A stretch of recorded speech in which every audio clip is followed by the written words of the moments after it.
বন্ধুরা নমস্কার। বিজেপি অনেক শখ আহ্লাদ করে বলিউডের সিনেমা অভিনেত্রী কঙ্গনা রানাউতকে দলে ঢুকিয়েছিল, দলের নেত্রী বানিয়েছিল, দলের ক্যান্ডিডেট করেছিল এবং লোকসভায় জিতিয়ে এনে সাংসদও করেছিল। এখন তিনি বিজেপির এমপি, লোকসভার এমপি, মাননীয় সাংসদ।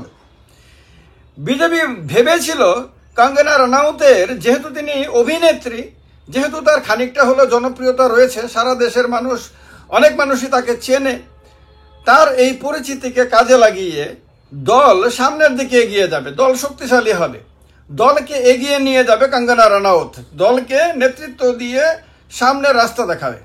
কিন্তু এখন সেই কঙ্গনা রানাউত, যিনি, তার সিনেমা আমি দেখেছি বলে মনে পড়ে না, কত ভালো অভিনেত্রী সেটাও আমি ঠিক বলতে পারবো না, তিনি এখন বিজেপির জন্য বোঝা হয়ে দাঁড়িয়েছেন। বোঝা বড় বোঝা একটা হয়ে দাঁড়িয়েছেন। কিরকম? এই কঙ্গনা রানাউত একের পর এক এমন স্টেটমেন্ট দিচ্ছেন, যে স্টেটমেন্টগুলোর সঙ্গে বিজেপির এই মুহূর্তে সম্পর্ক রাখা একেবারে সম্ভব না, যেগুলোর জন্য বিজেপিকে বারবার অফিসিয়ালি সামনে এসে বিজেপির প্রবক্তাদের, মুখপাত্রদের জবাব দিতে হচ্ছে, মানুষকে বলতে হচ্ছে যে কঙ্গনা রানাউত যা বলেছেন তা দলের বক্তব্য না, তিনি দল দ্বারা অধিকৃত কোনো ব্যক্তি না এই সমস্ত কথা বলার জন্য, এগুলো তার ব্যক্তিগত কথা, এগুলোর সঙ্গে দলের কোনো সম্পর্ক নাই, এই কথাগুলো বলতে হচ্ছে। আর বলতে হচ্ছে আরও বিশেষ করে তখন যখন হরিয়ানাতে বিধানসভা নির্বাচন, জম্মু কাশ্মীর বাদ দিলাম, হরিয়ানা এমন একটা রাজ্য, যে রাজ্যটা কৃষি প্রধান রাজ্য। পাঞ্জাব যেমন কৃষি প্রধান রাজ্য, পাঞ্জাবকে ভারতের শস্য ভাণ্ডার বলা হয়। পাঞ্জাবের মানুষ প্রচণ্ড কঠোর পরিশ্রম করে যে ফসল উৎপাদন করে, সেই ফসল দিয়ে সারা ভারতবর্ষের মানুষের পেট ভরে তারা। সেখানকার কৃষকদের অবদানকে কোনোদিন ভারতবর্ষ অস্বীকার করতে পারবে না। ঠিক তেমনি হরিয়ানার কৃষকরাও কিন্তু ভারতবর্ষের অর্থনীতিতে, ভারতবর্ষের মানুষকে দুবেলা পেট ভরে খাইয়ে রাখার ক্ষেত্রে বিরাট বড় ভূমিকা পালন করে। সেই কৃষকরা আপনার আন্দোলন করেছিল 3টি কৃষি কানুনের বিরুদ্ধে, কৃষি আইনের বিরুদ্ধে। আমরা সবাই জানি দিল্লির বর্ডার সিল করে দেওয়া হয়েছিল একরকম। দিল্লির বর্ডারে রাস্তার উপরে কাঁটা তারের বেড়া লাগিয়ে দিয়েছিল কেন্দ্র সরকার। এই কৃষকরা 3টি কৃষি আইনের বিরুদ্ধে প্রতিবাদ করে যখন তারা দিল্লি মার্চ করছিল, তখন তাদের আটকানোর জন্য সেই আন্দোলন দীর্ঘদিন চলে। বিজেপি তাদেরকে খালিস্তানি বলে গালাগাল দিয়েছে, বিজেপির নেতারা, অনেক নেতারাই তাদেরকে, কেউ কেউ তো দেশদ্রোহী পর্যন্ত বলেছে, কেউ কেউ বামপন্থী বলেছে, আন্দোলনজীবী বলেছে, আরও অনেক কিছু, আরবান নকশালদের দ্বারা পরিচালিত অনেক কথা বলেছে তাদেরকে।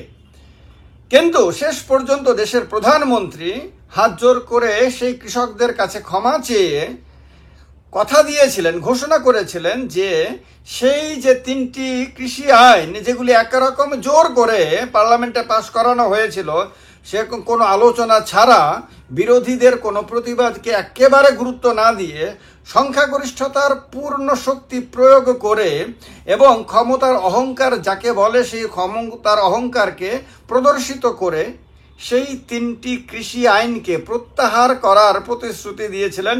এবং পরবর্তী সময়ে সেই 3টি আইন কেন্দ্র সরকার পার্লামেন্টে আবার প্রস্তাব এনে সেগুলিকে প্রত্যাহার করে নেয়। এই ঘটনাগুলো কিন্তু বিজেপি করেছে, নরেন্দ্র মোদীর নেতৃত্বাধীন সরকার করেছে। এখন যখন হরিয়ানা বিধানসভা নির্বাচনের প্রচার অভিযান চলছে, যখন বিভিন্ন রাজনৈতিক দলের নেতাদের এক একটা কথা দলকে অনেক দূর এগিয়ে যেতে সাহায্য করতে পারে, আবার অনেক দূর পেছনে ঠেলে দিতে পারে, যখন বিজেপি ক্ষমতাচ্যুত হওয়ার ভয়ে শঙ্কিত, যখন বিজেপির নেতাদের চেষ্টা করার কথা যে মানুষের মন জয় করে কিভাবে ভোট বাড়ানো যায়, যে নেতারা তাদের দল ছেড়ে বেরিয়ে যাচ্ছে, যে কর্মীরা বেরিয়ে যাচ্ছে বা ঘরে বসে আছে, যে সাধারণ মানুষ পার্টি থেকে মুখ ফিরিয়ে নিচ্ছে, যে গ্রামবাসীরা দলের নেতাদের, প্রার্থীদেরকে গ্রামে ঢোকার মুখে বাধা দিচ্ছে, তাদের মন জয় করা যায় যখন এইভাবে কথা বলার কথা, তখন কঙ্গনা রানাউত, যিনি সিনেমার জগতের খুব ভালো অভিনেত্রী হতে পারেন, কিন্তু রাজনীতির জগতে যে তিনি একেবারে কাঁচা, এবং তার ওই সে পরিচিতিটা, সিনেমার পরিচিতিটাকেই যে পার্টি মনে করেছিল কাজে লাগিয়ে পার্টি এগিয়ে যাবে, হয়তো জিততে পেরেছে, মানুষ হয়তো আবেগের বশে ভোট দিয়েছে, তিনি এমপি হয়েছেন, কিন্তু তিনি কিন্তু পার্টিকে প্রতি মুহূর্তে বিপদে ফেলছেন, রাজনৈতিকভাবে সমস্যায় ফেলছেন। পার্টি আজকে চাইছে কৃষি আইনগুলোর ব্যাপারে যাতে কৃষকরা ভুলে যায়, তারা যাতে এখন আর সেই কৃষক আন্দোলনের কথা মনে না রাখে, তারা যাতে তাদের যে ক্ষোভটা ছিল বিজেপির প্রতি সেই আইনগুলোকে কেন্দ্র করে, সেই আন্দোলনকে কেন্দ্র করে সেই ক্ষোভটা যাতে তাদের মন থেকে দূর হয়ে যায়, তারা যাতে আবার বিজেপিকে ভোট দেয়, আবার যাতে হরিয়ানাতে বিজেপি সরকার গঠিত হয়, কংগ্রেসকে আটকানো যায়, ইন্ডিয়া জোটকে আটকানো যায়, রাহুল গান্ধীকে প্রতিহত করা যায়, এটা যখন বিজেপির নেতারা চাইছেন, যখন রাহুল গান্ধী নরেন্দ্র মোদীকে সরাসরি চ্যালেঞ্জ দিচ্ছেন রাজনীতিতে, জাতীয় রাজনীতিতে, তখন এই কঙ্গনা রানাওয়াত, তিনি এখন পরিপূর্ণ বিজেপি নেত্রী, তিনি এখন সাংসদ, তিনি এখন 24 আওয়ার্সের পলিটিশিয়ান, তিনি বলছেন কৃষি আইনগুলোকে যেগুলোকে বাতিল করে দেওয়া হয়েছে সেগুলোকে আবার ফিরিয়ে আনা দরকার। এগুলো আবার ফিরিয়ে আনার কথা তিনি বারবার বলছেন। তিনি আবার বলছেন যে এগুলি কৃষকদের স্বার্থে, কৃষকদের এগুলি মানে কৃষকদের জন্য এগুলিকে ফিরিয়ে আনার কথা। তো কৃষকদের মনের মধ্যে যে আইনগুলোকে কেন্দ্র করে বিরাট ভয় ঢুকে গেছিল, যার কারণে তারা শাসক দলের দিক থেকে মুখ ফিরিয়ে নিয়েছিল, সেই আইনগুলোই ফিরিয়ে আনার কথা বলে তিনি এমন একটা সমস্যা তৈরি করছেন যে সমস্যার সামনে বিজেপি এখন কুপকাত হয়ে যাচ্ছে। সমস্যায় পড়ে বিজেপি অতল তলে তলিয়ে যাবার মতন অবস্থার মুখে পড়েছে। এইটা এখন বিজেপির নেতারা বুঝতে পারছেন এবং হিমশিম খাচ্ছেন। তারা বুঝতে পারছেন যে সিনেমার নেতা নেত্রীদের চেহারা মানুষ চেনে বলে তাদেরকে এনে রাজনীতিতে, তো ইলেকশনে বৈতরণী আপাতত কোনো মতে পার হওয়া যায়, অনেক ক্ষেত্রে ভিড় জোটানো যায়, মূলত জেতাটা অত বড় কথা না।